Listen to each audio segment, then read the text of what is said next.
According to Senator McCain, in Iraq, quote, the surge has succeeded, a position echoed by the president, various right-wing media organizations, none of whom appears to understand the meaning of the word surge, nor of that other term succeeded. The Pentagon says the troop escalation inaugurated by President Bush 18 months ago is now officially over, with the last of the additional 5 brigades leaving that country, and General Petraeus set to make his next assessment on possible troop reductions come 45 days. But the numbers of troops still in Iraq belie not only the idea that the surge has succeeded, but also this new one, that it's over. And there were approximately a total of 132,000 American troops in Iraq before the surge announcement, January 2007. By June of 2007, it was 160,000. Right now, with the official end of the surge, it's still at 150,000. That would be more than earlier. I'm joined now by our own Rachel Maddow, host of the Rachel Maddow Show on Air America Radio. Thanks for your time, Rachel. Hi, Keith. Welcome back. Thank you. You can't buy a day off from this show, can you? So if the surge is over and it was successful, why are there still 18,000 more troops in Iraq than there was before the troop escalation? Shouldn't we be at January 2000 levels, or, gosh, maybe even lower than that? You might remember when Bush announced in January of 2007 that all these extra troops were going to go over, there was a little bit of a linguistic kerfuffle, with some people resisting Bush's efforts to call this a surge, saying instead, actually, this seems like it's an escalation of the war. Bush won the linguistic battle. It did become known as the surge, but it turns out the people who wanted to call it an escalation were exactly right. There are more troops there after the surge is over than there were before the surge started. That means that we've escalated our involvement in Iraq. But with this sort of terminology and with the kinds of arguments they made about this, they did succeed politically in turning most of the last 18 months into a debate about this one tactic, this one escalation tactic, rather than a debate about the overall war. Or a debate about the last big topic, which was, of course, these benchmarks. The administration says the Iraqi government met 15 out of the 18 benchmarks. They're supposed to be 18 out of 18. But in fact, those are just done satisfactory in those. They're not met. And they are nowhere on internal disarmament and distribution internally of oil money. Now, how is that a success?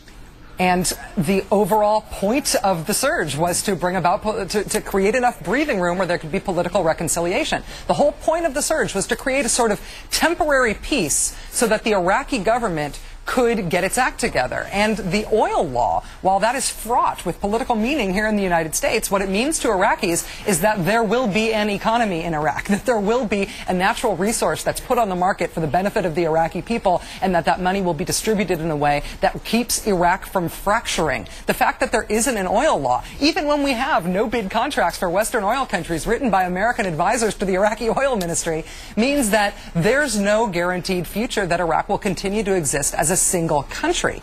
There haven't been provincial elections. They haven't handed over security in all 18 of Iraq's provinces the way they said they were going to. The surge may have done something. It may have reduced violence. There were also other things that contributed to that, like the Mahdi army ceasefire and the Sons of Iraq paying the Sunni militias not to fight us. But the point of the surge was to bring about political reconciliation. The main Sunni political bloc in Iraq still does not participate in the Iraqi government. The Kurds walked out yesterday. It just hasn't happened. All right, back to where we started tonight, this quote from Randy Schooneman. We cannot afford to replace one administration that refused for too long to acknowledge failure in Iraq with a candidate that refuses to acknowledge success in Iraq. We've seen the media softballing John McCain like Josh Hamilton's batting practice pitcher in the home run derby softballed him. But even in that context, can John McCain's people really get very far trying to sell, just in terms of Iraq, Obama as the third term of George Bush? This is stupefying. It's like the next thing they're going to accuse him of is having been part of the Keating 5 scandal, or having in his 26 years in Washington not passed a single piece of major legislation that he didn't later repudiate. I almost don't know whether it should be rebutted or if it should just be repeated all the time and laughed at. Because the idea that the American people are going to fall for the idea that Obama is the real Bush in this race and that McCain represents real change is stupefyingly funny, more than I think it needs to be rebutted. And lastly, McCain has questioned the Obama strategy about getting out of Iraq. I don't know if you knew this. I've been on vacation. Where is Obama on this right now? He is exactly where he's been all along. And you can take issue with where Obama is on Iraq. You can argue with him about it, but he hasn't moved. He says that he will end the war in Iraq, in contrast with John McCain. He wants an indefinite commitment. He wants it to be a 16-month plan that is subject to conditions on the ground and what the generals think needs to be done in order to get that mission accomplished with the most safety and security for America's troops. But it's the same plan he's had all along. Rachel Maddow of Air America Radio and our own affable ninja. Great thanks for holding down the fort. Thanks, Keith.